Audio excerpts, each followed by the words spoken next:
অযোগ্য চাকরি প্রাপকদের বয়ান রেকর্ড করতে শুরু করলো সিবিআই। জেলাভিত্তিক তালিকা তৈরি করে তলব। এসএসসি নবম, দ্বাদশ ও গ্রুপ সি ও গ্রুপ ডি এর অযোগ্য চাকরি প্রার্থীদের তলব করা হয়েছে। আরো বিস্তারিত জানবো সহকর্মী সুপ্রিয়র কাছ থেকে। সুপ্রিয়, তাহলে অযোগ্য চাকরি প্রার্থীদের তলব করা শুরু করলো সিবিআই এবং তাদের বয়ান রেকর্ড করতে শুরু করে দিল।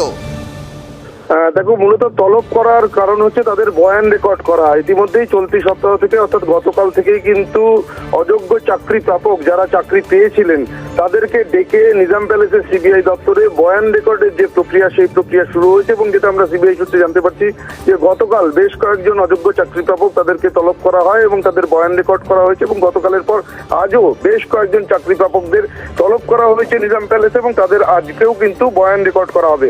মূলত SSC, group D, group C, নবম, দশম এই যে বিভিন্ন ক্ষেত্রের যারা অযোগ্য চাকরি প্রাপক রয়েছেন তাদেরকেই কিন্তু জেলা ভিত্তিক ইতিমধ্যেই সিবিআই তরফ থেকে তালিকা তৈরি করা হয়েছে, যেটা সিবিআই সূত্রে জানা যাচ্ছে। এবং সেই তালিকা ধরেই কিন্তু তাদেরকে তলব করে নিজাম প্যালেসে বয়ান রেকর্ডের প্রক্রিয়া এগিয়ে নিয়ে যাওয়ার কাজ। তোমাকে অনেক ধন্যবাদ।